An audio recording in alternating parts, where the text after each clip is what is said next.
At a luxurious and splendid villa, a party was being held to celebrate the success of a famous director. Although still very young, Seung-ji had already achieved a career that many people could only dream of. It was also here that he met Hae-soo for the first time and fell in love with her at first sight. What made it even more special was that she was one of his most devoted fans, who had never missed a single one of his films. It seemed as if fate had arranged for the two of them to meet, to experience together the most beautiful days of love. It felt like this happiness would last forever, but cruelly, an accident took away the woman he loved. Since that day, Seung-ji drowned in sorrow, neglecting himself to the point that even his friends could barely recognize him. More than 3 years passed before Seung-ji could finally ease the pain and decide to start over. He threw all their photos into the sea, letting the waves carry them far away, and began working again on a project he had left unfinished in a distant town. Unexpectedly, there he saw a girl whose face looked exactly like the one he had lost. His heart tightened, believing she was Hae-soo. Unable to control himself, Seung-ji approached her, but unfortunately, she did not know him at all. Without realizing it, he began following her. Watching those graceful fingers move, he remembered the image of Hae-soo playing the piano while he sat there in a daze. The girl got on a bus and left, and not wanting to lose the chance, he ran after it with all his might. Finally, having the chance to be closer to her, Seung-ji looked at the girl's face and felt a strange sense of familiarity, as if she were truly Hae-soo, even though he knew she was no longer in this world. The bus kept going for a long distance, reaching a place completely unfamiliar to him. Because he had been following her so intently, he didn't even realize where he was. He asked the girl when the next bus would come, but it turned out this was the last one of the day. There wasn't even a guest house nearby. Seeing that he was in trouble, Bok-shil invited Seung-ji to her house. Having no other choice, he followed her. He didn't expect her home to be so far away. Even more surprising, the place was very old, and didn't look like somewhere meant for guests. The entire room was messy, filled with dried goods scattered everywhere. Bok-shil's mother even used a dishcloth to wipe the bowls for guests, and when Seung-ji noticed it, both mother and daughter felt embarrassed. But since he had nowhere else to go, he had to stay and asked how much the room cost. The mother said 2,001, but her daughter quickly covered her mouth and changed the price to 20,000. When the meal was served, Seung-ji picked up the spoon and wondered whether it had also been wiped with that same rag. He didn't dare to eat, so he went to bed hungry, only to see a huge spider, a whole family of mice running across the ceiling, and bags of dried food that looked ready to fall on his face at any moment. The place didn't even have a proper bathroom, so in the middle of the night, Seung-ji had to run outside. When he came back, Bok-shil appeared suddenly, nearly giving him a heart attack. It turned out she knew he had skipped dinner, so she asked worriedly if he was feeling sick. Since Seung-ji didn't respond, she assumed she was right and went to tell her mother. That night, he dreamed he was in a scorching desert, the heat burning his skin. Suddenly waking up, he saw that the landlady had lit the fireplace. Panicking, he rushed outside, just as dawn was breaking. By chance, he saw Bok-shil feeding her goats, which she had named Bok-dong, Bok-hai, and Bok-ko. He realized he still didn't know her name and couldn't help but laugh when he heard it was Bok-shil. Around that time, Seung-ji had a new project, so he asked her if there was any place around there with beautiful scenery, somewhere suitable for a date. Bok-shil thought he was trying to flirt with her but kindly offered to show him around anyway, though she warned him that her standards were very high and that he wasn't her type. When they arrived, the scenery completely captivated Seung-ji, and he took out his phone to record it. Too absorbed in exploring, he got lost without realizing it. While trying to find his way back, he suddenly encountered a wild boar. Terrified, Seung-ji ran as fast as he could, shouting for help, and it was thanks to his voice that Bok-shil was able to locate him. He tried to pull her along to escape, but Bok-shil bravely chased the boar away. By then, Seung-ji's face was covered in dirt, and he had twisted his ankle when he fell. Back at the house, Bok-shil helped soothe his injury, but because of this, he missed the only bus of the day. The landlady cooked chicken soup to help him recover. From his room, Seung-ji overheard the mother and daughter arguing because the chicken she used was their only egg-laying hen. Feeling guilty, Seung-ji gave Bok-shil some extra money. Although she refused to take it, he slipped it into her pocket anyway, saying it was just like an older brother giving his sister pocket money. Unexpectedly, Bok-shil misunderstood, thinking he had bad intentions, and went to tell her teacher. Meanwhile, Seung-ji was outside playing basketball with the children. He didn't expect them to have such energy that even an adult like him became exhausted. Seung-ji still wanted to keep playing, but it was time for the kids to go back to class. Left alone, he wandered around the school and was suddenly drawn to the sound of a piano. It was Bok-shil playing. That melody reminded him of his late girlfriend, Hae-soo. They had shared many memories together, especially when she helped him practice piano. In that moment of memory, Seung-ji couldn't help but recall how he used to hold and kiss her. Now, seeing Bok-shil playing, he unconsciously stood there watching her. Unfortunately,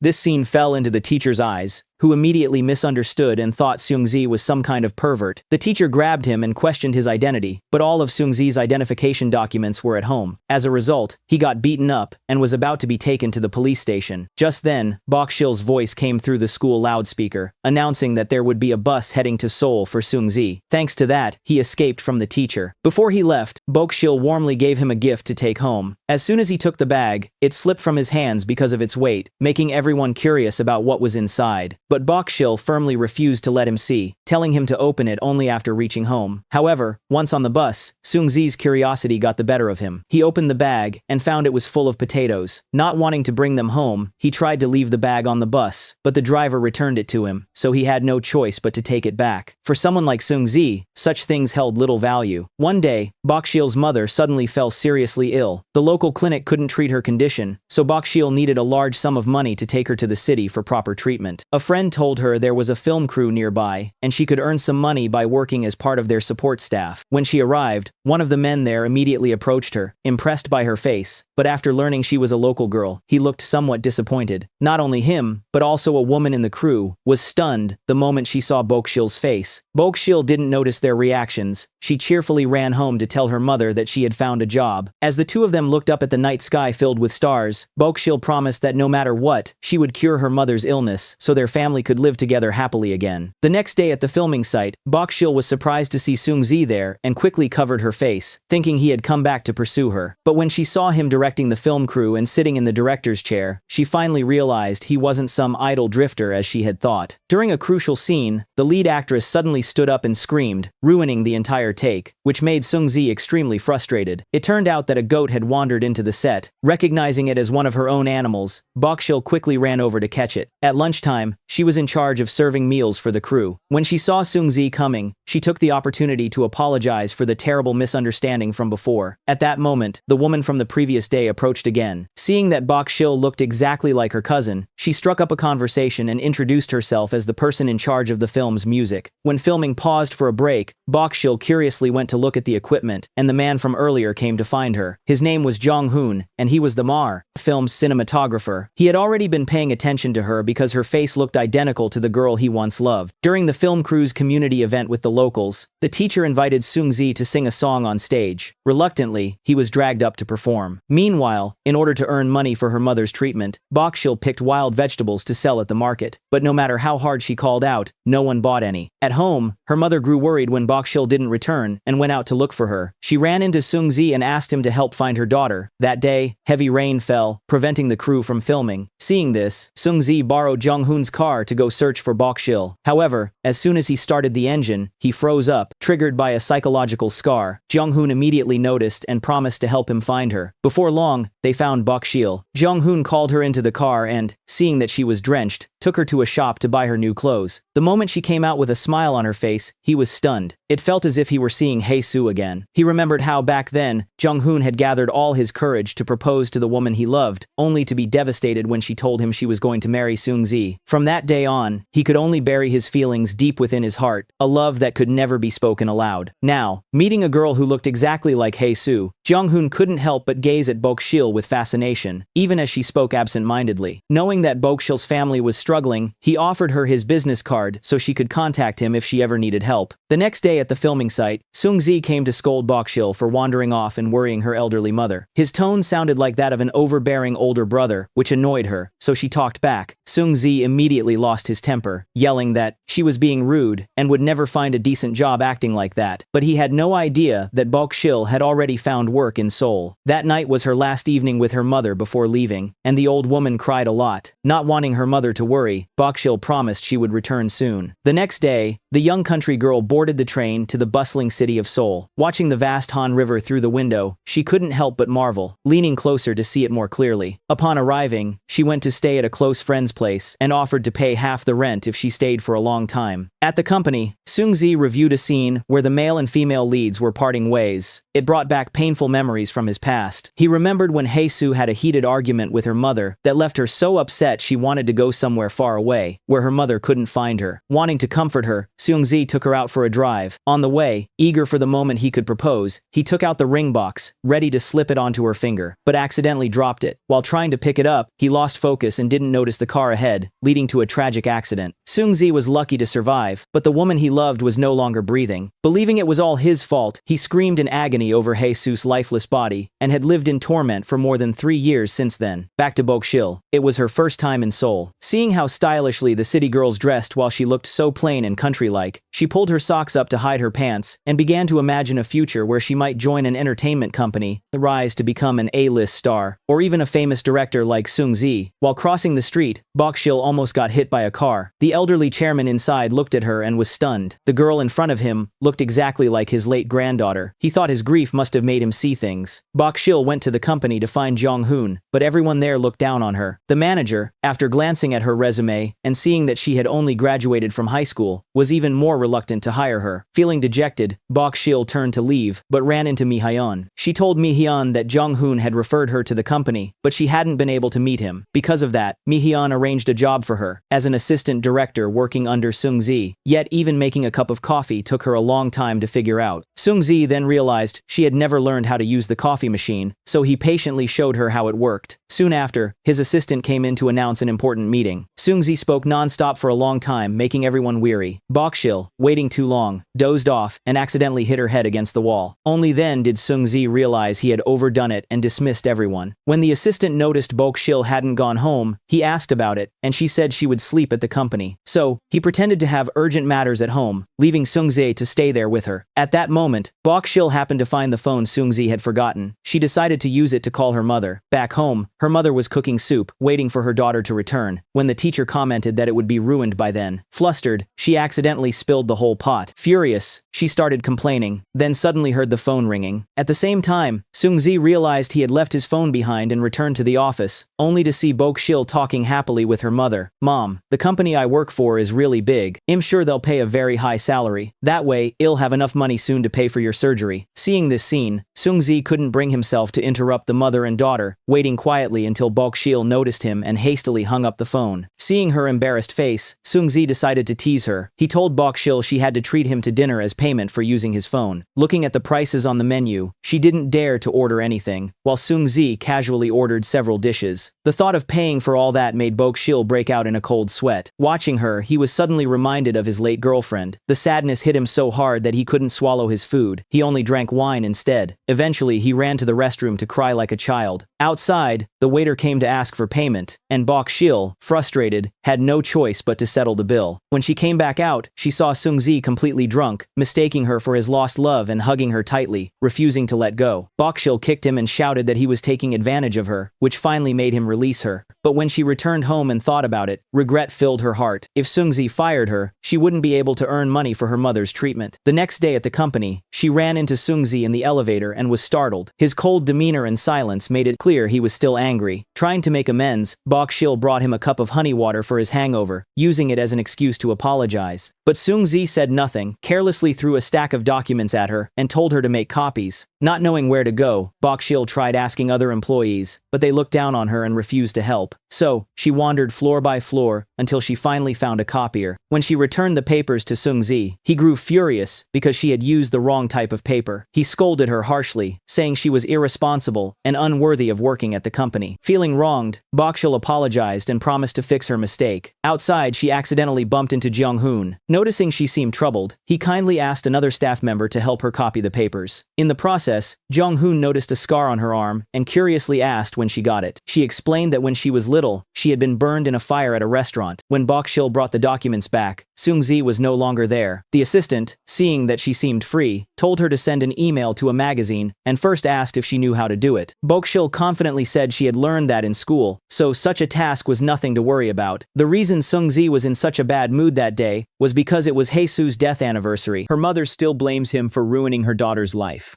When she saw Seung-ji, she rushed toward him, shouting and cursing furiously. Everyone had to step in to stop her and advise Seung-ji to leave first. When he was lying tired on the sofa, Mi-hyun called him about an urgent matter. At the same time, in his own home, Jong-hoon began to suspect that Hisu might have had a lost sister who went missing during the restaurant fire years ago. He told the chairman about his suspicions, and without hesitation, location, the chairman asked him to find the missing granddaughter. Meanwhile, at the office, Bok-shil was doodling on Seung-zi's photo to get back at him when the assistant suddenly called her name, making her jump in shock. It turned out that the director had left his phone behind, so the assistant asked her to bring it to him. Unfamiliar with the streets, Bok-shil soon got lost. With no other choice, she called Seung-zi for help, giving him her location so he could come pick her up. Before long, they met again at an intersection. As soon as she saw him, Bok-shil greeted him with a bright smile. But when Seung-zi noticed a truck coming from afar, he was reminded of the accident. Instinctively, he rushed forward and pulled Bok-shil down to the ground. However, the light was red, and pedestrians were allowed to cross, so everyone around stared at them in confusion. Bok-shil quickly got up and picked up the phone, which had shattered. She felt deeply sorry about it, but Seung-zi didn't care about the device. He was only worried about her safety. At worst, he could just buy a new one at the store. When the staff saw them together, they mistook the two for a couple and started recommending products. Bok-shil hurriedly explained that she was only an employee and that not having a phone wasn't a big deal for her. But Seung-zi still bought her a phone so they could stay in touch more easily. Having her own phone made Bok-shil extremely happy, and she promised to work hard to repay him. She also said that she wanted to earn enough money to pay for her mother's treatment and to watch the World Cup in person at least once. That sentence reminded Seung-zi of the days when he used to watch the World Cup with Hae-soo, those happy moments that were now gone forever. He opened up and shared his story with Bok-shil, telling her that his girlfriend had passed away. Only then did Bok-shil understand why he had been so sad that day. Wanting to cheer him up, she took him to a stadium, but the staff told them it was already closed. Seung-zi suggested going back, but since they had come all this way, Bok-shil said it would be a shame to leave without doing anything. So, she pulled him along to hide behind a garbage truck, sneaking past the cameras until they successfully entered the empty stadium. Playfully, Bok-shil grabbed a ball and started to kick it around. Seung-zi, worried about getting caught by security, hesitated to join her, so she teased him until he gave in and played along. The two of them had great fun together, and for the first time in a long while, a genuine smile appeared on Seung-zi's face, replacing his earlier sadness. They played until night fell. Bok-shil pointed to the sky and said that Hae-soo was up there, watching over him, and that she hoped from now on he would stop blaming himself and live happily again. Those words touched Seung-zi's tormented heart, helping him finally let go of his guilt. Just then, a security guard spotted them. Seung-zi quickly grabbed Bok-shil's hand, and they ran as fast as they could. They hid in a dark corner and managed to escape the guard's chase. In that moment, they both realized how close they were pressed against each other and quickly moved apart, embarrassed. When Bok-shil returned home, she called her mother, but her mother's tone sounded strangely off. It turned out that earlier, Jong-hoon had contacted the teacher to verify Bok-shil's identity, and the teacher had mentioned it to her mother. Fearing she might lose the daughter she had raised all these years, the mother pretended not to hear and quietly went back inside the house. At the same time, Jong-hoon shared his suspicions with Hae-soo's family, suggesting that Bok-shil might be the long-lost granddaughter. However, since there wasn't enough evidence yet, the chairman told him to investigate thoroughly before drawing any conclusions. Meanwhile, at the office, Seung-zi was discussing work with Mi-hyun. They were so focused that Bok-shil didn't dare interrupt. Suddenly, a phone started ringing. Thinking it was hers, she checked, but it turned out to be Seung-zi's, so she informed him. Mi-hyun was surprised to see that their phones were identical. The call was from a magazine. They said Bok-shil had mistakenly sent them a doodled photo with drawings all over Seung-zi's face. Embarrassed, she hurried to explain that it wasn't intentional, and that a virus might have caused her computer to malfunction. After work, Seung-zi saw her at a bakery and decided to go in. Curious, he asked what she was buying. It turned out Bok-shil wanted to get a cake for her mother, who loved sweets, but the price was too high for her to afford. Without hesitation, Seung-zi paid for the cake himself. When he later found out that Bok-shil had never been to a movie theater, he took her there for the first time so she could experience it. But during the movie, she fell asleep on his shoulder. On their way back, they unexpectedly ran into Seung-zi's father, who was walking with his mistress. Since they hadn't seen each other in a long time, his father wanted to catch up, but instead of showing concern, he brought up Seung-zi's late girlfriend, sarcastically saying his son's taste hadn't changed, still falling for girls who looked exactly like Hae-soo. Seung-zi immediately replied that Bok-shil was just his subordinate, and that he would never date someone like her. Bok-shil heard every word. Though Seung-zi knew he had been harsh, his pride kept him from apologizing first. Instead, he blamed her for following him around everywhere, even saying she didn't even even know how to take a taxi home by herself. Unable to hold back any longer, Bokshil snapped and said that even if his girlfriend were still alive, she would have broken up with him. No one could ever put up with a man like him. By saying that, she knew she was risking being fired, but in the end, it was Seung-ji who felt regret first. His father mistakenly thought it was his birthday that day, and came by to return the cake. Realizing how awful he had been, Seung-ji immediately rushed out to find Bokshil. But when he accidentally overheard her complaining about him, his temper flared again, and he shouted at her, causing her to run away. He hurried after her, but the train had already departed. Bokshil stopped by a small shop to buy something but didn't even have enough money to pay. Remembering Seung-ji's cruel words, she broke down in tears. Unexpectedly, her biological mother had come all the way there to find her. Seeing the girl in front of her who looked exactly like her deceased daughter, the woman couldn't contain her emotions. She called out her daughter's name and explained that she once had a little girl who went missing years ago and looked just like her. Though Bokshil felt deep sympathy for the woman's grief, she firmly insisted she wasn't the person the lady was looking for. Meanwhile, Seung-ji returned home with the birthday cake, unable to give it back to its owner. He couldn't bring himself to throw it away, so he lit the candle on behalf of Bokshil, planning to apologize to her the next day. But Bokshil decided to resign, returning both her advance salary and the phone he had bought for her. Just as she was about to leave, a call came in. Her mother back in the countryside had fallen seriously ill. She immediately ran out. Seeing Seung-ji chasing after her, she assumed he only wanted the phone back, so she handed it over and hurried away. Just then, the assistant drove up, and Seung-ji quickly borrowed the car to chase after Bokshil, forgetting completely about his fear of driving. He called out for her to get in, returning both her salary and the phone, and told her to keep working for him. And so, the two made up and went together to visit her mother at the hospital. There, they met the teacher and learned that her mother had been suffering from gastritis, but was now fine. Seeing her mother crying non-stop, Bokshil tried to tease her a little, saying that if she kept crying like that, she wouldn't come home anymore. Unexpectedly, her mother cried even harder, begging her not to leave. What Bokshil didn't know was that her mother was terrified she would return to the wealthy family and abandon her. Outside, the teacher asked Seung-ji for a favor, to help him teach the children at school, but the kids just stared blankly, unable to understand a word of what Seung-ji was trying to explain. Feeling awkward, Seung-ji was relieved when Bokshil suddenly clapped and praised him, prompting everyone else to clap along, lightening the mood. One curious child asked what the relationship between them was, and Seung-ji replied that it was a very important one. Hearing that, Bokshil couldn't help feeling happy. After class, she invited him to join her and the children in catching fish. It was his first time trying it, but Seung-ji managed to catch a lot and felt very proud. The two of them sat by the riverside, enjoying the fruits of their labor and talking about their dreams for the future. Bokshil said she had always dreamed of becoming a screenwriter, and with a famous director like Seung-ji, she was sure he could help her. What she didn't know was that,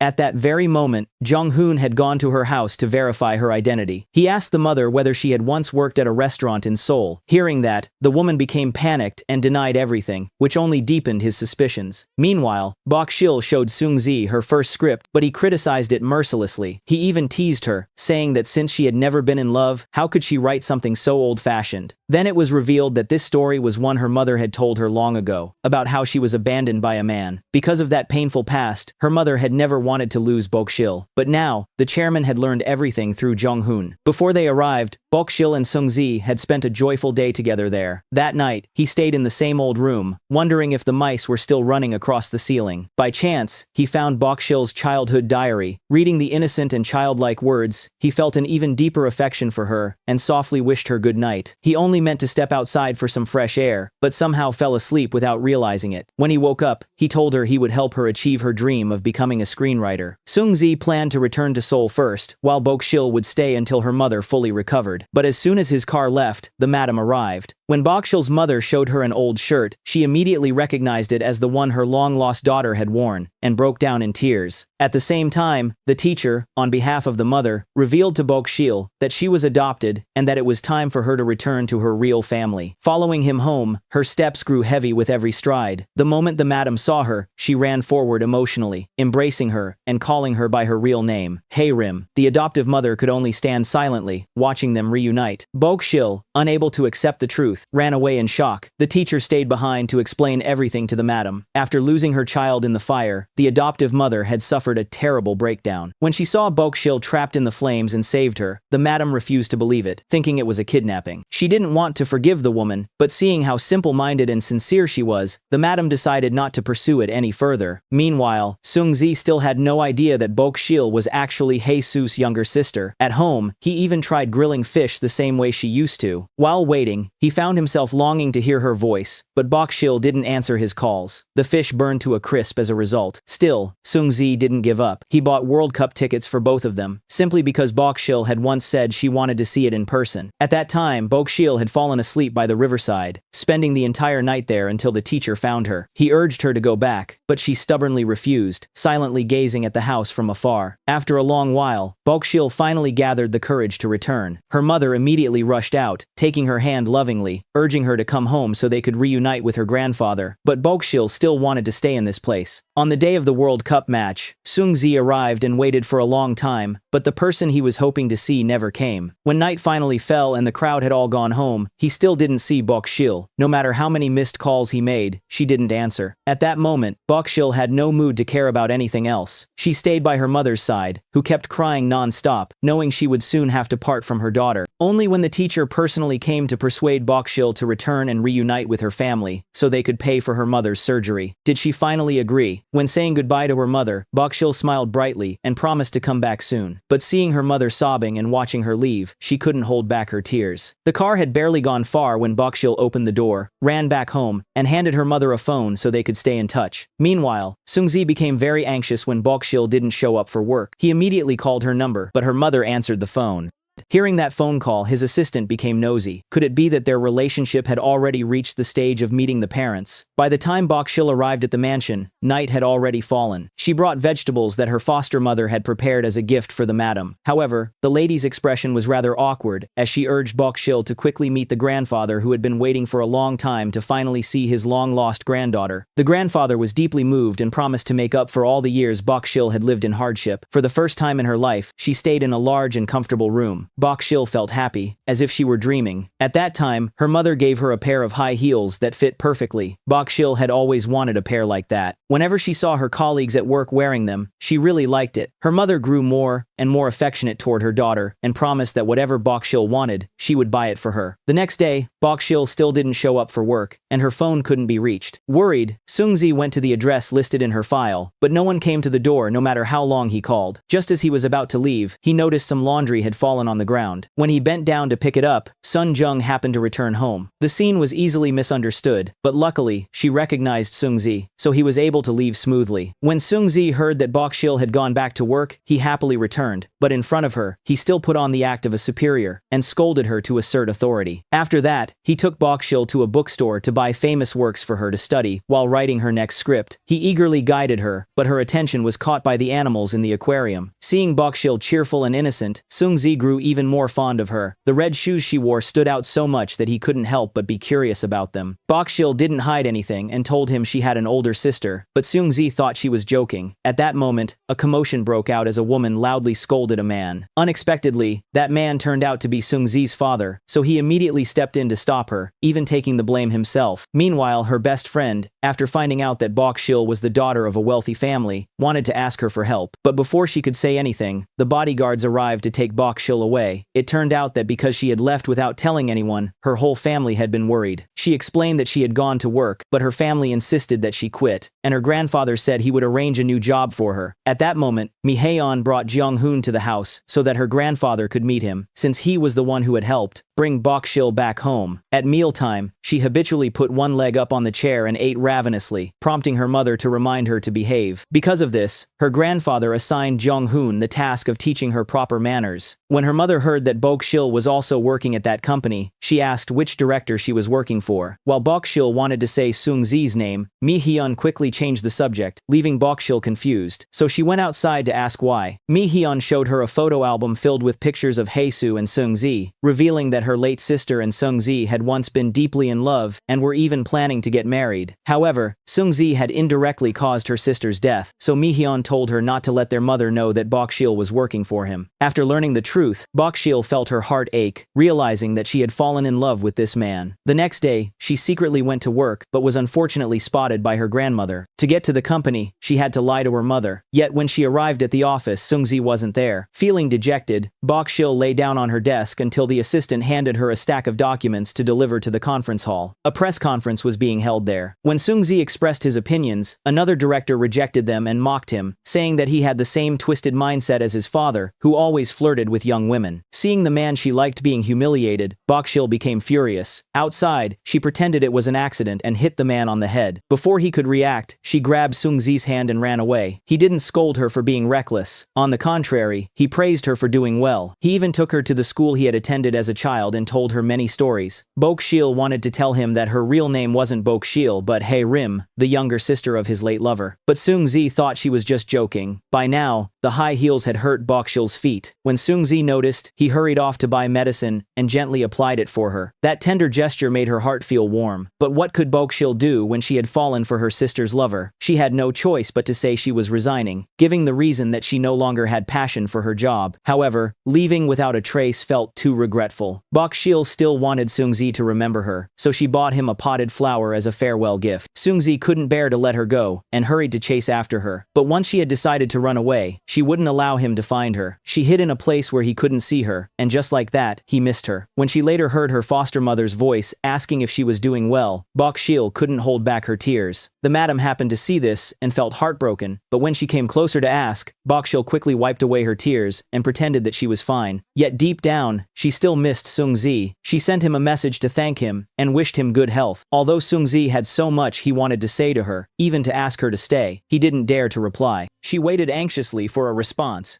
But all Bokshil received was an automated message from the system. Even when she looked up at the sky, all she could see was Sungzi's face. But it wasn't just her. Wherever Sungzi looked, he also saw Bokshil's smiling face. Not wanting to be apart from her, he deliberately called to scold her. "Didn't you say your dream was to become a screenwriter? Then why give up so easily, even before you've started? Running away like that, isn't it cowardly?" The more she listened, the heavier her heart felt, and she couldn't even eat breakfast. Seeing her like that, the family grew worried. Bokshil begged them to let her return to the company. She promised that once she finished this project, she would obediently go to college, as her mother wished. Knowing she couldn't convince them alone, Bokshil pulled Mihyun in, asking her to help keep it a secret that she was still working for Sungzi. Despite facing much opposition, on the day Bokshil returned to the company, Sungzi's attitude had completely changed. He no longer allowed his subordinates to order her around and even scolded one of them harshly. While Bokshil felt deeply satisfied, her mother at home was extremely worried, wanting her daughter to enter university soon instead of working for others. Since their family lacked nothing in terms of wealth, the chairwoman spoke to Jung-hoon, asking him to look after her granddaughter. Meanwhile, Sungzi wanted to give Bokshil a ride home in his newly bought car, but she hurriedly looked for a way to escape. Otherwise, her secret, that she was Hye-su's younger sister, would be exposed. Still, Seungzi enthusiastically insisted on driving her, with her co-worker also urging her to get in the car. Bokshil had no choice but to go with them. Following her directions, they arrived at Sunjung's house, and the girl warmly invited them upstairs. Looking toward the company from there, Sungzi commented that the distance was too far and inconvenient for Bokshil to commute. Just as Sunjung was about to reveal the truth, Bokshil tripped her to stop her. She quickly pulled her friend aside and begged her to keep the secret. That night, when Bokshil returned home, she was shocked to find that the bag of vegetables her foster mother had given her had been thrown away. Thinking that the maid had done it without permission, she eagerly began explaining their health benefits. But her mother appeared and scolded the maid for not getting rid of them sooner. Only then did Bokshil realize that her mother had found their smell unpleasant and had heartlessly discarded her foster mother's heartfelt gift. The next morning, Bokshil sneaked into the kitchen to take some food, but her mother caught her. She had to lie, saying she was bringing it to her foster mother. As a result, her mother told the maid to add some seafood and an expensive bottle of wine as gifts. But from now on, she forbade Bokshil from visiting there again.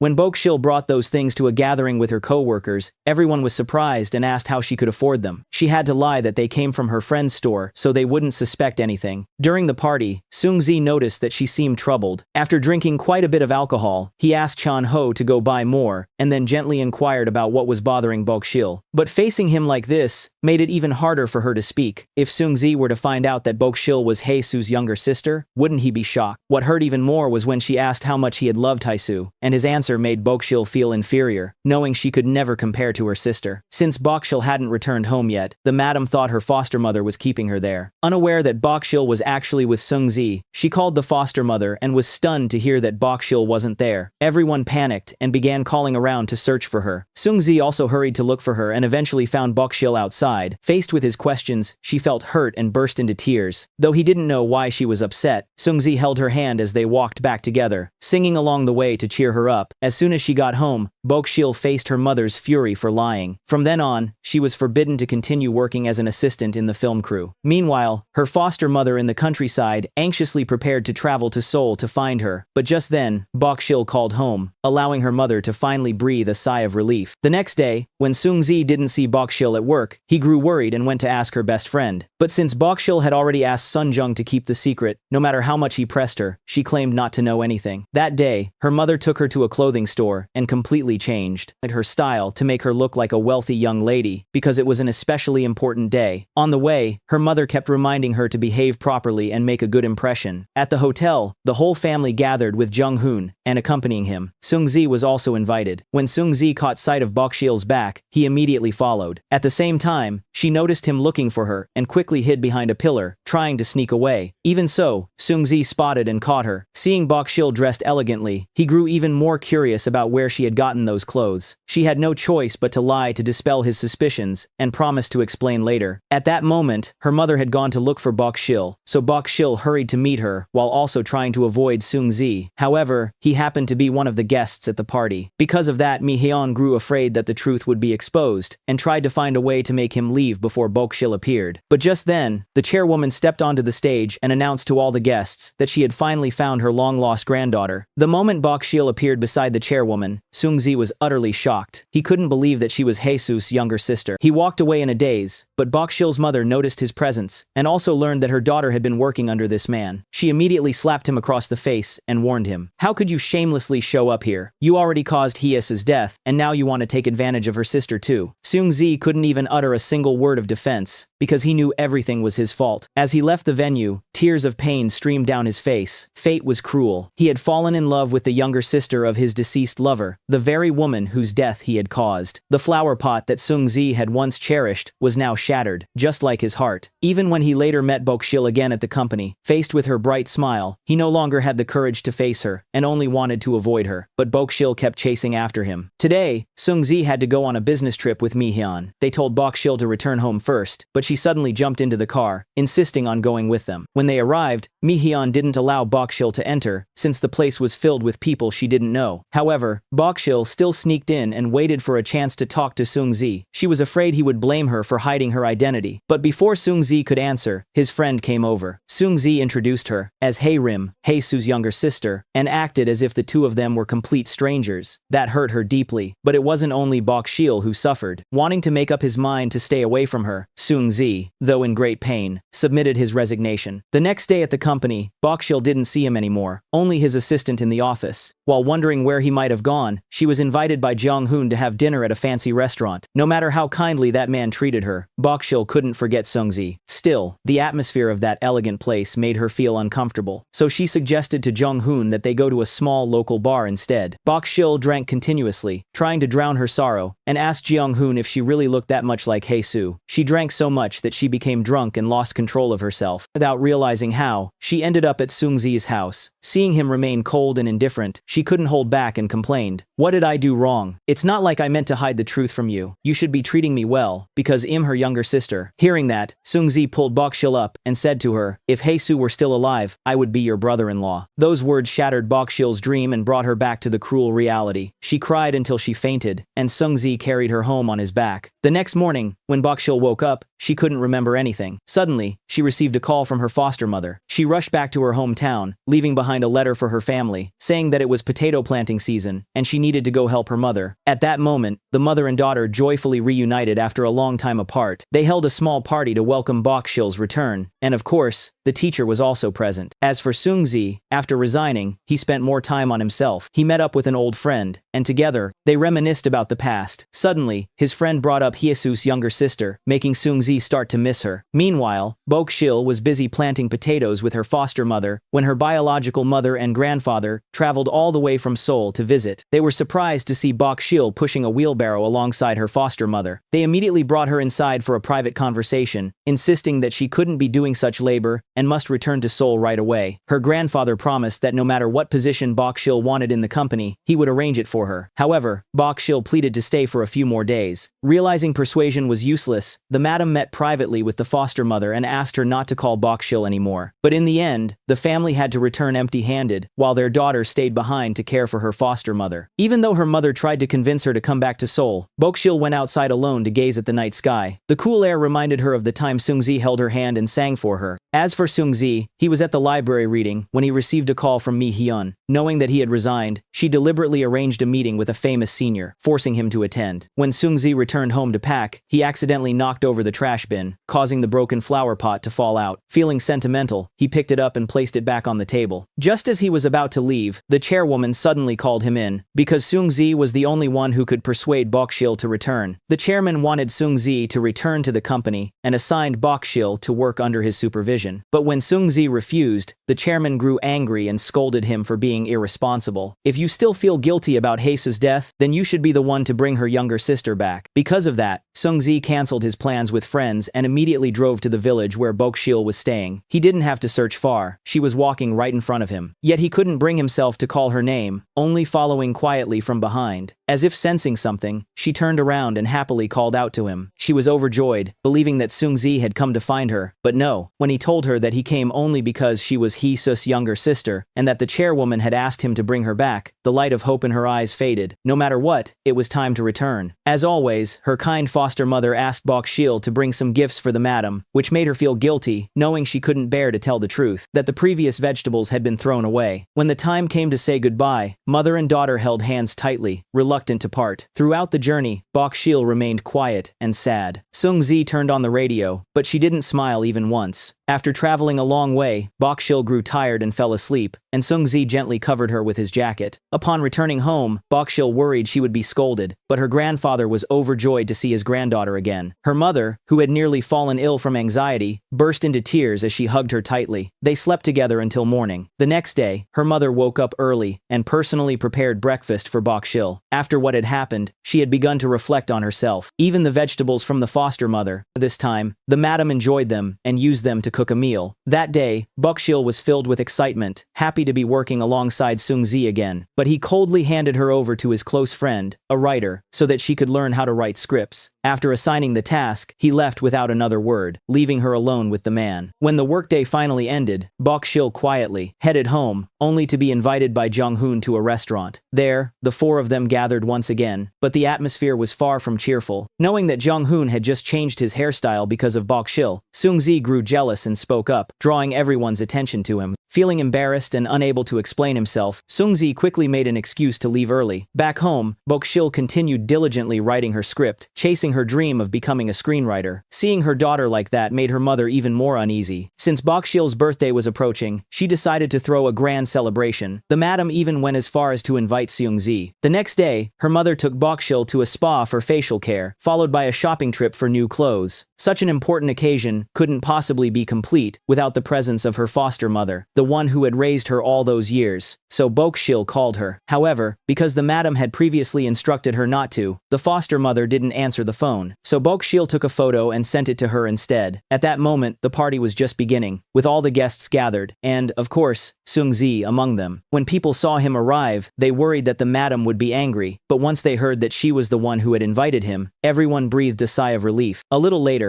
the madam and her friend approached Seung-ji and the others. She warmly introduced Jung-hoon first, clearly showing her intention to pair him with her daughter. As for Seung-ji, she treated him merely as Bok-sil's mentor, the only reason he had been invited at all. Yet, even when Seung-ji tried to stay out of sight where no one could find him, Bok-sil was always the one who managed to track him down. She appeared with a bright smile and innocent eyes. Only Bok-sil cared about Seung-ji, and that made it impossible for him not to open his heart to her. At that moment, Jung-hoon called out to Bok-sil, asking her to return because it was time for the birthday girl to give her speech. But, feeling too nervous, she didn't know what to say, only managing to introduce herself. Sensing it was too simple, Bok-sil decided to sing a song for everyone instead. That was when the madam's true intentions became clear. Not only did she want Seung-ji to give up his feelings, but she also demanded that he make Bok-sil abandon her dream of becoming a screenwriter. After her performance, when Bok-sil couldn't find Seung-ji anywhere, she felt deeply disappointed. Meanwhile, he could only hide his love for her in silence. With all his emotions bottled up, he didn't even dare to confide in his closest friend. He turned down an invitation to work abroad, just so he could stay and see the woman he loved a little longer. But the moment he saw Bokshil laughing happily beside Jong-hoon, his heart tightened in pain. He wished that the two of them could go back to the way things were, but because of the madam's warning, he was forced to act cold and indifferent so that she would leave the company on her own. What do you even want to become a screenwriter for? Out there, countless people are still lining up. Many of them are already brilliant writers. Do you really think you have what it takes? Weren't you the one who said you'd help me achieve my dream? Then why are you suddenly acting like this now? Bokshil couldn't believe that Seung-ji could say something so cruel. Even while attending a concert with Jong-hoon, tears streamed down her face uncontrollably. From Mi-haeon, Bokshil was shocked to learn that Seung-ji would be leaving for Australia the next day, with no idea when he would return. The next morning, Seung-ji packed his suitcase and prepared to depart, but he still didn't forget to bring along the flower pot Bokshil had given him. As for Bokshil, she didn't know whether she should try to stop him or let him pursue his bright career path. In the end, unable to bear being apart from the man she loved, she hurried to the company to find him, only to be told that he had already gone to the airport, so she rushed there immediately, anxiously searching everywhere for Seung-ji. But among the crowd of strangers, she couldn't find him. In desperation, she tried calling him, and at last, he answered, "Director, please don't go. I'm begging you. Please stay, just this once." Hearing Bokshil's voice trembling with tears, how could Seung-ji possibly leave her behind? Without a moment's hesitation, he ran back to where she was. When Bokshil saw him again, she was crying uncontrollably, believing the plane had already taken off, until she heard his familiar voice calling her name. And this time, he called her Bokshil, not the distant Hey Rim. He explained that he was only going on a short business trip and would definitely come back. Meanwhile, his friend, who had been left waiting, grew anxious and tried to find out where Seung-ji was, only to unexpectedly see him with Bokshil. Realizing what was going on, the writer Park quickly made up an excuse to drag his assistant away, afraid someone might discover them. Now, only Seung-ji and Bokshil were left together. Since the trip would last just a few days, he told her he'd be back soon. Hearing that, Bokshil happily saw him off, and every day marked her calendar, counting down to the day he would return. Before long, Seung-ji came back from abroad. When Bokshil heard the news, she was overjoyed. She rushed to the company and burst into his office with a bright smile, not realizing that Jong-hoon was also there. Since he had just returned from overseas, Seung-ji of course had gifts for everyone. He gave Jong-hoon some vitamins. Bokshil eagerly waited for her turn, but Seung-ji told her he had forgotten to buy hers. In reality though, he had prepared a special gift just for her. The next day, after a meeting, everyone planned to go out for lunch. However, writer Park already had another appointment. Seeing the opportunity, Bokshil quickly said she was free and very hungry. So, the two of them went to a restaurant, where Bokshil kept telling funny stories to make Seung-ji laugh, but he didn't find them amusing at all. When she kept bringing up the topic of her gift, Seung-ji finally gave her a book, saying it was very meaningful and had given him a lot of inspiration. He only meant to tease her a little, but as soon as they stepped outside, he invited her to go watch a movie together. Just then, Bokshil received the same invitation from Jong-hoon. Wanting to see how Seung-ji would react, she didn't expect him to simply let her go with Jong-hoon without saying a word. To have some private time with the woman he liked, Jong-hoon didn't hesitate to rent out the entire theater. But on their way back, he overheard Bokshil saying that she already had someone in her heart. Around that time, Mi-haeon invited Seung-ji out for a walk, reminiscing about old memories, and the two of them had dinner together at a restaurant. Since they had known each other for a long time, she decided it was finally time to confess her feelings to him. Unexpectedly, Seung-ji tried to avoid the subject. When Bokshil returned home feeling gloomy, she suddenly received a call from Seung-ji. Excited, she rushed to meet him, only to learn that Mi-haeon, heartbroken after being rejected, had refused to go home. Bokshil had no choice but to call a taxi, and together they went to pick her up. But when they got back, Mi-haeon vented her anger on her cousin. The next day, as soon as Bokshil arrived, Seung-ji demanded that she submit an essay about the book he had given her. Caught off guard, she exclaimed, "Whoever receives a gift and then has to write an essay about it." But Seung-ji scolded her for being irresponsible, and the two ended up arguing loudly. Their friend happened to witness the whole thing, and quickly realized that Seung-ji had feelings for Bokshil. Yet since she was Jesus' younger sister, he sincerely advised Seung-ji not to fall any deeper. Seung-ji knew that better than anyone, because Bokshil's mother would never accept him. And indeed, at that very moment, she was discussing with her father the plan to send Bokshil to America to meet Jong-hoon's family, preparing to arrange their marriage. Then, as Bokshil was helping with some assistant work, she accidentally discovered that when Seung-ji had gone to Australia, he had spent 2 full days searching for a special gift for her. A small koala statue said to bring good health to its owner and ward off bad luck. She suddenly realized that this was the very item he had given her back at the cafe. That discovery made Bok-shil believe she had reason to hope, not now that maybe he had feelings for her too. In a rush, she ran off to find him, and at last, she did. But at home, her mother couldn't reach her by phone, so she called Jong-hoon and asked him to look for Bok-shil. At that moment, Bok-shil gathered all her courage, ready to confess her love, asking Seung-ji to record the precious moment on his camera. Yet even then, she couldn't bring herself to say the words "I love you" that she had kept hidden for so long. Only tears streamed endlessly down her face. In front of a wide plaza, like a scene straight out of a fairy tale that Bok-shil had only ever seen on TV, she invited Seung-ji to dance with her, and so, the two of them danced together in the square. Suddenly she asked, "To you, what kind of person am I? If I weren't Haesu's younger sister, could I be your lover?" Seung-ji pulled Bok-shil into his arms and kissed her as his answer, but moments later, he regretted it, released her, and turned to leave. Bok-shil couldn't understand what he meant by doing that, and hurried after him to get an explanation. Before they could talk things through, Jong-hoon appeared, and found them. So Seung-ji asked him to take Bok-shil home, but almost immediately, he regretted it. Because after that kiss, he didn't know how he could ever face her again, nor could he admit the love he truly felt inside. The very next day, Jong-hoon decided to transfer her to his department, simply because he didn't want the same tragedy as Jesus to happen again. Without hesitation, Seung-ji agreed, because it was good for Bok-shil. As for the kiss that night, he explained that it was just a mistake, since they were too close and couldn't control themselves. That answer left Bok-shil so disappointed that she couldn't utter a single word. To relieve her feelings, she went to play tennis with Jong-hoon. At that moment, her mother, not wanting to delay any longer, ordered Bok-shil to go to America to study a foreign language and finish her university program there, without giving her the right to refuse. The departure was set for tomorrow. How could she leave when there were still words she hadn't said to Seung-ji? In the pouring rain that night, Bok-shil went to his house just to ask one question. "Do you like me? You don't like me just because my face looks like Jesus, right? The one you like is Bok-shil, isn't it? If you just say yes, I will definitely stay for you." But unfortunately, the man was drunk and couldn't give her the answer she longed for. Watching him leave, all the hopes inside her completely collapsed. Under the pouring rain, Bok-shil was left alone, slowly walking back home. Her flight was also cancelled because she caught a fever after being drenched in the rain. The whole family was worried, hoping she would recover soon. At the company, Seung-ji heard the news that Bok-shil had fallen ill. On the surface, he pretended not to care, but in truth, he hurried to the hospital to check on her condition. Seeing Bok-shil being taken home by her family, he could only stand from afar and watch. At that moment, she told her mother that she wanted to eat ganjang-gajang but didn't know how to make it. Her mother called Bok-shil's foster mother to ask, and that was how she found out Bok-shil was sick, so she quickly went up to Seoul with the teacher. They were happy to be reunited. Her mother even brought the dish Bok-shil loved the most. Watching them so close, calling each other mother and daughter, the real mother, the madam, felt a deep sadness in her heart. Later, the teacher spoke to the family and apologized for the inconvenience, saying they came only because Mrs. Soon was too worried about Bok-shil. Meanwhile, the company was holding an audition, but the lines of one of the actresses reminded Seung-ji of Bok-shil. The whole time he sat there absent-mindedly, not even hearing when people called his name. The madam then entered the room and saw the two mothers and daughters sleeping together, and she couldn't help but feel uneasy. At mealtime, in front of everyone, the madam told the foster mother that she would send Bok-shil abroad to study, and asked her to persuade Bok-shil, saying it would be good for her future. Therefore, when Bok-shil took her foster mother to some fancy places, and the two were alone, the foster mother advised her to go to America to study, but Bok-shil firmly wanted to stay. By chance, Seung-ji overheard a phone call between his friend and Bok-shil and found out she was at the train station. He hurried there and indeed met Bok-shil, but pretended it was a coincidence, forcing a smile as he invited her to have a drink together. Though she didn't want to, Bok-shil couldn't bring herself to refuse. She tried to smile and brush off Seung-ji's boring small talk. When she returned home, Bok-shil was surprised to hear her grandfather say that her mother had been crying, afraid that Bok-shil would follow her foster mother back to the countryside and abandon her. Seeing that, Bok-shil felt heartbroken and agreed to go to America with her mother. Mi-hyun still didn't know about this. When she entered the room, she immediately questioned Bok-shil whether she also liked Seung-ji. Between the two of them, there would never be a happy ending, and Bok-shil understood that well, so she told Mi-hyun not to worry, because she would go to America and stay away from Seung-ji. On the other hand, Seung-ji's best friend tried to persuade him to pursue his love, saying that hiding his feelings would only bring him more pain. But Seung-ji was afraid that he couldn't bring happiness to the person he loved. As he walked through the places filled with memories of him and Bok-shil, his heart ached, not knowing that soon she would be leaving the country. The day she appeared as a young rich lady and told him she would give up her dream of becoming a writer to study abroad in America, Seung-ji was extremely shocked and filled with regret. But all he could do was send Bok-shil his best wishes. He wanted to invite her to have one last meal together, but unfortunately, Bok-shil Bokshil had already made another appointment. Only in front of her close friend did she show her true feelings. She truly didn't want to part from Sungzi. At that moment, her phone rang, but Bokshil didn't answer, because she knew that if she heard his voice, she wouldn't be able to leave. Only Sungze was left quietly reminiscing about the memories of the woman he loved. It was then that he realized how important Bokshil was to him, and he immediately ran to find her before it was too late. Finally, he saw Bokshil, but she was standing across the street. The heavy traffic seemed to block his way to the one he loved. Sungzi waited anxiously for the red light, fearing she would leave. In the end, he managed to catch up to her. "Please don't go. I know I'm just a coward, who always hurt you. But the one I love is you." Bokshil burst into tears of happiness, and was embraced by Sungzi. After going through so many ups and downs, the two of them finally came together. Nothing could make them happier than this moment. Sungzi, once a grumpy superior, had now become a sweet boyfriend, caring for Bokshil in every little way. They held hands as they walked together under the romantic cherry blossom path, and went to the bookstore, where Sungzi bought so many books for her that she couldn't even carry them all. After that, they went to the playground to play soccer, losing track of time. Meanwhile, her family was worried because they couldn't reach her, but Bokshil finally returned home. This time, she tried to persuade her mother to let her stay in Korea, but not only did she fail, her mother even told her that she had to meet Jung-hoon's parents, who had just returned from abroad, the very next day. Seeing Bokshil suddenly change, the madam grew suspicious that something had happened, so she went to see Mihyun and was shocked to learn that her daughter had fallen in love with the man responsible for her sister's death. The next day, Bokshil obediently went to meet Jung-hoon's family as her mother wished, but it was only to please her, not because she intended to marry. As soon as she returned, she told Jung-hoon that the man she loved was Sungzi, hoping he could help stop the engagement and persuade her stubborn mother for her. However, unwilling to lose the woman he loved to Sungzi once again, Jung-hoon deliberately boasted that the two families had already met the previous day and that an engagement would soon take place. But since Sungzi and Bokshil had already confirmed their relationship, Sungzi told Jung-hoon everything so he would give up. Even then, Jung-hoon insisted that Sungzi only loved Bokshil because she resembled his late girlfriend, not because he truly loved her. Meanwhile, after discovering that Bokshil was in love with Sungzi, her mother forbade her from leaving the house until the day of her departure. Because of that, Bokshil didn't dare answer Sungzi's calls when her mother was around. Only after her mother left did she call him back to explain the situation. In the countryside, the foster mother was now planting potatoes alone. Every year, Bokshil had always been there to help, but this time, she was nowhere to be seen. Thinking about America, the foster mother asked the teacher if that place was really far away. Upon hearing that it would take more than half a day by plane to get there, she became deeply saddened. Taking advantage of a moment when no one at home was paying attention, Bokshil sneaked out and went to her boyfriend's house, carrying a bag of food so they could snack while watching something together. Sungzi put on his favorite movie, but Bokshil criticized it and told him to change it. So he gave in and switched to an animated film, but Bokshil soon fell asleep. Sungzi gently carried her onto the couch, covered her with his jacket, placed a soft kiss on her hair, and then sat beside her and fell asleep too. At that time, her mother came to check her room. When she lifted the blanket, she discovered that her daughter was gone. She immediately called Sunjung to ask if Bokshil was there, but she wasn't. Meanwhile, the peaceful moment between Bokshil and Sungzi was interrupted by the arrival of Sungzi's father. Sungzi quickly introduced Bokshil as his girlfriend. His father was surprised because she looked exactly like Hae Soo and blurted it out, unintentionally making Bokshil a little sad. After his father left, she made an excuse to go home. Realizing that Bokshil was upset, Sungzi ran after her and suggested they go eat something delicious, but she snapped at him instead. The two ended up arguing loudly, and Bokshil stormed off. Worried, Sungzi searched everywhere for her. Just as he was about to leave, she appeared behind him with a sulky face. Sungzi pulled her into his arms to comfort her, then took his girlfriend to a restaurant for dinner. There, he surprised her by performing a song dedicated to her, declaring to the world that she was the one he loved most. In that moment, Bokshil felt like the happiest girl in the world. Therefore, to be able to stay with the man she loved, the granddaughter begged her grandfather for the first time to persuade her mother to let her remain in Korea, but he asked her to consider her mother's feelings. A woman who had lost both her husband and her child, everything her mother did was only out of love and concern for her. At that time, rumors had spread in the company that Bokshil was going to marry Jung-hoon. Shocked and confused, Sungzi was about to call her when the madam called him first and invited him to have a meal with the family. By then, everyone had already gathered at the restaurant. They were curious about who the guest would be, and the mother revealed that it was Sungzi. Bokshil still had no idea what her mother was planning when he arrived. There, the madam announced that she would forgive all of Sungzi's mistakes and even treat him like her own son. But that also also meant he had to see Bokshil as his younger sister, and could no longer love her. At that moment, Seungzi knelt before the madam under everyone's shocked gaze and said, "Please forgive me for loving Haerim." Seeing her lover kneeling, Bokshil also knelt down, begging her mother to let them get married. But the madam immediately flew into a rage and dragged her daughter out. Seungzi didn't give up and chased after them, pleading for another chance, but his efforts were in vain. As soon as they returned home, Bokshil's mother scolded her harshly. This time, she was determined not to show any leniency and ordered her daughter to leave for America first thing in the morning. While her mother wasn't paying attention, Bokshil ran away to Seungzi's house. By the time her mother found out, it was already too late. At that moment, the foster mother called to ask how things were going. The madam immediately invited her to come up to Seoul. Meanwhile, Bokshil was still anxious, afraid her mother would find her. Seeing this, Seungzi pulled her into his arms to comfort her. They were happy together. While at home, her mother cried until she had no tears left. She told the foster mother that losing both her daughter and husband had once completely destroyed her, so when she finally found Bokshil, she was terrified of losing her again. The madam begged the foster mother to help her. Soon after, Seungzi received a call from the foster mother and promised to take Bokshil back home. Though Bokshil was worried that her family would never forgive him if they saw him, Seungzi didn't want her family to continue worrying, so he personally took her home right away. Standing before the grandfather and the madam, he knelt down to apologize. The madam lost control and rushed toward him, hitting him repeatedly. Everyone panicked and hurried to stop her. The teacher took Seungzi away, while the foster mother held the madam, who was crying out in pain, feeling deep sympathy for her sorrow. The foster mother hoped Bokshil could break up with Seungzi. But what about her daughter's feelings? Why do we have to break up? Even you don't understand me, Mom. At that time, Jong-hoon, in his position as a superior, thought of the company's interests. He didn't want Seungzi's relationship troubles to affect his work. Otherwise, the company would stop producing Seungzi's films altogether. Even the teacher stepped in to criticize Bokshil, calling her selfish for only thinking about herself and causing her real mother so much pain. Though she didn't argue back, she secretly went to see Seungzi afterward. When she saw her boyfriend talking to a beautiful actress, Bokshil was overcome with jealousy. As soon as he stepped outside, she asked, "Who is prettier? Or is she prettier?" The moment Seungzi hugged her, all her anger vanished instantly. Thinking about how her family had forbidden their relationship, Bokshil planned to run away. But Seungzi wasn't a coward who would just flee. He wanted to prove himself through his own abilities so that her family would have to acknowledge him. That proof would be through the very movie he was filming. However, it would take quite some time, so he hoped Bokshil could wait for him at home. Meanwhile, after hearing complaints from the in-laws, her mother immediately ordered Bokshil to pack her things and prepare to leave. Around that time, the news suddenly spread that Seungzi was a despicable man who had deceived the hearts of two twin sisters. Fortunately, with his wide connections in the media, Jong-hoon quickly took action and had all the articles taken down. But this time, Jong-hoon could no longer turn a blind eye. He warned Seungzi not to let his personal affairs interfere with his work. The news soon reached Bokshil. Mi-hyun scolded her for being selfish, saying that because of her love, so many people were dragged into trouble, and that she had nearly destroyed Seungzi's entire career. If Bokshil agreed to go to America with her mother, wouldn't everyone be happy? Bokshil never realized that her love had driven Seungzi into such a difficult situation. She went to see her mother to apologize and decided that she would go study abroad in America. When she returned to her room to pack, she didn't forget to bring along the 2 gifts her lover had given her. That same day, the company held a press conference to deny the rumors. Reporters began asking questions about the love scandal. At that moment, Seungzi could have denied everything to protect his career. But he thought of Bokshil, who had always fought so hard for their love, so he didn't hesitate to admit everything to the reporters before walking away, leaving everyone in shock and disbelief. Meanwhile, Bokshil was on her way to the airport, and her mother returned her phone so she could call her foster mother to say goodbye. Seungzi couldn't reach his lover, so he called her house and was told by the housekeeper that Bokshil had already gone to the airport. Immediately, he drove there at full speed and kept calling her. Finally, she answered, and the two promised to meet again. When the car stopped at a red light, Bokshil seized the moment to run away, catching her mother completely off guard. Just then, Seungzi arrived, saw her, and chased after her. The two held hands and ran away together. They escaped from their families and fled to Jeju Island, a place Bokshil had always dreamed of visiting. There, they were finally free, no longer bound by anyone, and spent joyful, unforgettable moments together. They sat by the beach, eating seafood and sharing fun stories. Meanwhile, her mother was devastated upon learning that her daughter had run away. away. Her grandfather was furious and wanted to revoke Seungzi's position as a director. Mi-hyun, out of love for him, tried to stop it, but ended up being harshly scolded by the teacher. The foster mother in the countryside was also deeply worried when she heard the news, not knowing where Bok-shil had gone. Meanwhile, Bok-shil and her lover, who had just run away together, were living happily. They went to the supermarket to buy groceries and then returned to the apartment they had just rented. When Bok-shil asked Seungzi to braid her hair, the closeness between them made both feel shy. To ease the awkward atmosphere, Seungzi quickly changed the topic and suggested playing a mini-game. While they were taking a walk outside, two female fans recognized him and ran up asking for his autograph. Not only that, they also wanted to invite him for a cup of coffee. Seeing them pulling at him, Bok-shil rushed over, called Seungzi her husband, and dragged him away. Knowing she was upset, Seungzi soothed her with a gentle kiss. As bedtime approached, Bok-shil started to feel nervous, and Seungzi outside the room was no different. When he approached the door, Bok-shil came out wearing childish pajamas and proudly showed him a matching set she had bought for him too. Then she asked, "Where will you sleep tonight?" The moment he jokingly said, "How about we sleep together?" she flared up and scolded him for being naughty. But soon after, Bok-shil regretted it, ran back out, and said she wanted him to read her a book, and "Don't you dare touch me." But it was Bok-shil herself who fell into Seungzi's arms first, listening to his story until she slowly drifted off to sleep. The next morning, when she woke up and didn't see Seungzi, she went outside and was overwhelmed by the sight of a lavish breakfast he had prepared himself. The taste was beyond her imagination, making her daydream about a future where Seungzi was the stay-at-home husband and she was the rich CEO taking care of him. After finishing breakfast, the two of them went out for a bike ride together. Meanwhile, Seungzi's best friend was worried that he might lose his directing career if he continued to be caught up in such scandals. His father was also anxious, not knowing how to bring his son back. At the same time, the chairwoman personally asked Jung-hoon to find her granddaughter and bring her home. Jung-hoon himself had no idea where Bok-shil might have gone, so he decided to visit her hometown. As he stepped outside, he happened to run into Mi-hyun, and the two of them set off together. When they arrived, he quickly told the foster mother about the current situation, but even she had no news of Bok-shil. While they were eating at a restaurant, Seungzi happened to run into a senior colleague. The man was unfriendly, comparing Bok-shil to her late sister, and mocking Seungzi as well. Hearing that, Bok-shil felt deeply hurt. To ease her pain, Seungzi took her to the seaside and shouted loudly, "Hyesu, for the rest of my life I promise to love your sister, cherish her, and protect her. Please bless our love." Those heartfelt words gave Bok-shil new courage, and she decided to return with him to convince her mother. At that time, the madam was still deeply depressed. Mrs. Soon came to visit, personally cooking porridge and bringing it to her, but was coldly thrown out. Bok-shil still believed that sincerity alone would be enough to make her stubborn mother accept their love. But not only her mother, even Jung-hoon found it hard to forgive Seungzi. Their friendship began to fall apart from that point on. To make matters worse, Seungzi was fired, and even his subordinates who had always followed him were affected. As for Bok-shil, not only did her mother refuse to forgive her, but she even drove her out of the house, shouting, "Go and live with the man you love. Don't ever call me mother again. From this moment on, I never want to see you again." The foster mother, witnessing her daughter being thrown out, blamed herself for being powerless to help. For the time being, Bok-shil and Seungzi could only stay at Sun Jung's house. Not long after, the madam was hospitalized. Since they couldn't reach Bok-shil, Mi-hyun told Seungzi instead, as he was the only one who could contact her. Seeing the frail woman lying in the hospital bed, Seungzi couldn't help but feel deeply guilty. Both sisters had caused their mother so much pain because of him. Standing before her, Seungzi sincerely apologized. But by now, the madam no longer cared about their relationship, for she had already decided to disown Bok-shil. Soon, Bok-shil received the news and rushed to the hospital. But the moment her mother saw her, she became agitated and ordered both of them to leave. With no other choice, they stepped outside. Bok-shil then told Seungzi to go home, while she stayed behind at the hospital. By morning, when grandfather and Mi-hyun arrived, both Bok-shil and her mother were already awake. As expected, the mother caused a scene, demanding that Bok-shil be thrown out. Seeing that, Mi-hyun decided to take Bok-shil away first, and revealed that 3 years ago, when Hyesu passed away, her every time, and then I thank you's not an over way, mother had fallen into depression for a long time, which was why she could never forgive Seungzi. Now that Bok-shil repeatedly wanted to be with that man, it dealt her another heavy blow. Moreover, her foster mother even met Seungzi in private, crying her heart out and begging him to break up with Bok-shil. It had taken her so much effort to reunite with her family, so the foster mother didn't want to see her being disowned. However, Seungzi still still believed he could bring happiness to Bokshil, and only asked the woman to trust him and entrust Bokshil to his care. At the hospital, Bokshil kept getting driven out by her biological mother, but she still hoped that her mother could be a little more open-minded, because that accident was something no one wanted to happen. Seungzi regretted it more than anyone else, but her mother refused to listen and directly threw her out. At that time, Seungzi had just returned to the company, only to find people clearing out all his belongings from his office. The film that was about to begin production was also severely affected, so he pleaded with Jong-hoon to give him another chance. As long as this film succeeded, he would be able to regain his honor. But Jong-hoon had already given him the chance to explain himself to the reporters, and it was Seungzi who missed it. So now, begging was useless. Bokshil witnessed everything and understood how her lover felt. Even though he tried to appear cheerful in front of her, she did everything she could to make Seungzi happy again. With just one kiss from Bokshil, he already felt much better. After that, he went to see his former investors to persuade them to fund the film. But because of Seungzi's many scandals, no one wanted to cooperate anymore. One after another, they all refused. At the same time, the rumors quickly reached his mother, and she returned to find a way to help her struggling son. Otherwise, he would lose his entire career. Back in their hometown, the foster mother was so worried about Bokshil that she nearly fell ill. Unable to rest easy, she asked the teacher to go to Seoul in her place to check on Bokshil's situation and also try to persuade the chairwoman. At that time, the chairwoman had already been discharged from the hospital and returned home, but her condition had not improved. When she mistook Bokshil for Hae-soo, seeing that her mother was no longer lucid, Bokshil panicked and called everyone into the room. The mother kept seeing hallucinations and repeatedly mentioned the late Hae-soo. "Hae-soo, my daughter, I'm sorry, please don't leave me." She clung to Bokshil and gradually fainted from exhaustion, while Bokshil was filled with remorse. Grandfather also could not forgive Bokshil and wanted her to reflect on herself for having disappointed the family so many times. Before long, Seungzi's mother suddenly called Bokshil out to meet her, and of course, Seungzi was there too. She suggested that Seungzi return to Australia with her, but he refused. Since her son had chosen to stay, the mother decided she would support his love. She asked Bokshil to organize a birthday party for Seungzi on her behalf, as she couldn't stay in Korea for long. Bokshil didn't want to part with Seungzi, but thinking of her own mother, she couldn't be selfish and think only of herself. Feeling helpless, she burst into tears and was comforted by Seungzi. That day, his whole family gathered for a meal together after many years. His mother reproached his father for being too careless and neglecting their child. Their constant arguing made Seungzi feel extremely frustrated. All he could think about was Bokshil, so he took the initiative to meet the chairman and asked for permission for them to be together, promising he would bring happiness to her. But when he heard that the chairwoman had lost her sanity because of their relationship, even an apology at that moment seemed meaningless. Seungzi was filled with self-blame and wanted to avoid seeing Bokshil for a while. Then one day, she suddenly called him to a restaurant and organized a surprise birthday party. A cake was brought out, and the staff sang happy birthday to Seungzi. It was the first time anyone had ever celebrated him in such a special way, and he was overjoyed. Bokshil gave Seungzi a stone as a gift, symbolizing the love she had for him, and wished him great success with the film he had always dreamed of making. After that, they went to a grassy field and played soccer together, just like in the old days. It was also the happiest time for both of them. Seungzi said to Bokshil, "In this vast, wide world, meeting you is the luckiest thing that ever happened to me. Thank you for coming into my life. But perhaps we should stop here, because life has many things that don't go the way we wish." Bokshil understood well that they had no other choice but to part ways, because their love only brought pain to those around them. They said goodbye at a crossroads, but Seungzi couldn't help feeling regretful when he kept looking in Bokshil's direction, unable to let go for a long time. Before long, he was filled with remorse and hurriedly ran after her, but she was already gone. Now, Bokshil no longer wanted to stay in Seoul. Saying goodbye to her sleeping mother, she set off to return to her hometown. As for Seungzi, he focused on finding investors for his film, but none of them were interested in his project. After returning home from a long, tiring day, Seungzi began to miss Bokshil again and took out the gift she had given him to look at it. Meanwhile, in her hometown, Bokshil was living a farming life with her foster mother. Though it wasn't as comfortable as when she was in Seoul, she was truly happy. At this time, the chairwoman's health had recovered to how it was before. As soon as Seungzi heard this from a friend, he arranged to meet her to apologize for all his past mistakes. He took all the blame upon himself and only asked her to forgive Bokshil so she could return home. The chairwoman finally came to her senses and ordered the driver to take her to Bokshil's village. At that moment, Bokshil heard that Seungzi's film had begun production and was overjoyed, eagerly looking forward to its release. Then, her biological mother arrived at the village. By chance, she saw the foster mother ahead and ran after her, but unfortunately fell, getting her clothes dirty. Seeing this, the foster mother took the chairwoman home to help her change into clean clothes. She also learned that the reason for her visit was to bring Bokshil back. That evening, when Bokshil came home and saw the familiar pair of high heels, walls, she immediately realized that her biological mother was there and happily ran to embrace her. Her mother wanted to take Bokshil away right then, but Bokshil pleaded with her to stay for one more night. Though a bit reluctant, the chairwoman agreed. That night, the mother and daughter finally had a chance to sleep together. Bokshil promised that she would never see Sungzi again, so her mother wouldn't have to worry about her anymore. After that day, she returned to Seoul, still not forgetting her unfinished dream of becoming a screenwriter. Bokshil asked her grandfather to allow her to return to the company, since Sungzi was no longer there anyway. But when she came to that place, she couldn't help but look toward his office, hoping to see him again. Jung-hoon witnessed everything and didn't want to see the two lovers separated, so he invited Bokshil to a company party, knowing for sure that Sungzi would also attend. The moment they saw each other, it felt like there were countless things they wanted to say but could only keep in their hearts. During the party, Sungzi kept trying to ignore Bokshil, so a friend tried to start a topic to get them talking. It took a while before Sungzi finally spoke to her, but only exchanged a few polite greetings before changing the subject again. When the party ended, Jung-hoon pretended to have a stomachache to create an opportunity for his friend to reconcile with Bokshil, but Sungzi still didn't dare to cross the line and let her leave with Jung-hoon instead. All her hopes turned into disappointment. Unable to hold back her emotions any longer, Bokshil burst into tears. Not knowing how to comfort her, Jung-hoon stopped the car and stepped out to give her some space. At that time, Sungzi looked through photos of Bokshil, tears falling onto his phone screen. Having witnessed everything himself, Jung-hoon couldn't bear to see them both suffer like that, so he decided to meet the chairwoman and persuade her to open her heart to Sungzi, to forget the accident from years ago, and accept him, because Jung-hoon knew that Sungzi truly loved Bokshil. That day, his father tricked him into going on a blind date, so he had no choice but to stay. Leaving would have been too impolite. Coincidentally, the girl turned out to be a fan of Sungzi, so of course she wanted to keep in touch with him, forcing him to find a polite way to turn her down. When he returned home, he immediately complained to his father, but the old man was still the same as ever, insisting that one day Sungzi would come back to thank him. One day, Jung-hoon used work as an excuse to ask Bokshil to come to the filming set, creating a chance for the couple. At first, she hesitated, but eventually agreed, because that was the place where she had confessed her love to Sungzi for the first time. Memories from that moment came flooding back, bringing tears to her eyes. The movie Sungzi was filming also had a scene where the male and female leads played soccer together. Perhaps Sungzi wanted to turn their own story into a film. When Bokshil arrived at the set, she quietly watched Sungzi from afar, not daring to let herself be seen. When he came closer, she quickly turned away to avoid him. After everyone had already left, he still remained there. Bokshil silently observed him from behind, but accidentally made a noise and was discovered. Sungzi, surprised, asked why she was there. Bokshil nervously replied that she came to see everyone taking photos, but it seemed to be too late now, so she'd be leaving. As soon as she finished speaking, she hurried away, but Sungzi couldn't bear to let her go like that. He quickly ran after her and held her tightly in his arms. Yet, with the current situation between them, even such a simple embrace was something they could no longer allow, and soon after, he had to let her go. They went back together, and though they were physically close, the distance between them felt impossibly far. When Bokshil heard that Sungzi had gone on a blind date, she couldn't hold back her tears and accused him of being cruel, even though, in her heart, there was only him. The more he saw her cry, the more it hurt him. He promised Bokshil that he would never love anyone else for the rest of his life. At home, she kept washing her face with tears, but when her mother came in, she tried to act as if nothing had happened, telling her that from now on, she would never see Sungzi again. Only today would be the last time they met. Seeing her daughter suffering so much because of her own opposition, the mother was deeply pained. At that moment, she decided to let go of her resentment towards Sungzi and went to meet him to give her permission for them to be together, hoping that he would bring happiness to Bokshil so she would no longer have to see her daughter cry. When she returned home, the mother told grandfather that she had allowed Sungzi and Bokshil to love each other. She now felt relieved, as if a great burden had been lifted from her heart. Therefore, she hoped he would not oppose her decision. At that very moment, Sungzi was already standing in front of the company, waiting for Bokshil to finish work. When she saw him, she thought her eyes were playing tricks on her, but Sungzi appeared, took her hand, and led her away. She asked why he was doing this. Didn't he know they weren't supposed to see each other? While Bokshil was still frowning, Sungzi suddenly pulled her into his arms, smiling happily, and told her that her mother had given them permission to be together. Now they could finally meet openly. The two went to the banks of the Han River and set off fireworks to celebrate this happy occasion. He used the excuse of reading her palm to slip a promise ring onto her finger, a symbol of their love. And Bokshil also placed a ring on Sungzi's hand herself. From that day on, they often kept in touch and texted each other. Bokshil brought her script for her boyfriend to review, but he didn't pay much attention and only wanted to hold her in his arms. However, rumors that Sungzi was taking advantage of a chaebol's daughter still persisted, affecting the film's budget since they couldn't find any sponsors. Because of this, his mother suggested suggested they hold an engagement ceremony to put the rumors to rest. Of course, Bokshil immediately agreed without hesitation, as it was something she had always dreamed of. When they met, Bokshil happily told Sungjae the news and talked excitedly about her future plans, but he called her childish. At that moment, he received a call from the woman he had gone on a blind date with, which made Bokshil furious, and she stormed off. Seeing this, Sungjae hurried after her to explain, but it only made things worse. He thought Bokshil was picking a fight for no reason, and angrily said he needed to reconsider the engagement. And so, they went their separate ways. When her mother later brought up the engagement again, Bokshil asked to postpone it because she needed more time to think, leaving her mother frustrated and at a loss for words. Grandfather, upon hearing the news, was completely shocked. He couldn't understand why his granddaughter had been so determined to be with Sungjae before, yet now no longer wanted to get engaged. She took some time to think things over and called him, but he didn't pick up, so she went to wait in front of his house until Sungjae came home. She took the initiative to apologize first, and just like that, their misunderstanding was resolved, bringing them back together again. She eagerly looked forward to the engagement ceremony and invited all her relatives to attend. Not long after, the engagement ceremony was held, just as she had wished. Everyone was present to congratulate the couple. Sungjae's father tried to start a conversation with the chairwoman but was ignored, so he turned to flirt with the foster mother, drawing everyone's attention. The teacher quickly tried to intervene but couldn't stop him, so Bokshil and Sungjae used the excuse of singing a song to divert everyone's focus back to them. However, those two men kept quarreling and fighting over the foster mother until things got physical, turning the party into chaos. After people managed to stop them, everyone left, leaving only the two behind. Soon after, Sungjae's film was completed, and a press conference was held. It was his life's work, and also a gift dedicated to the woman he loved. The film's success went far beyond expectations, earning widespread support. And not only did Sungjae succeed in his career, but he also found happiness with the woman he loved, for after all their ups and downs, they were finally able to be together. And so, the story comes to an end. If you enjoyed it, don't forget to like and subscribe to support our channel. Thank you for watching.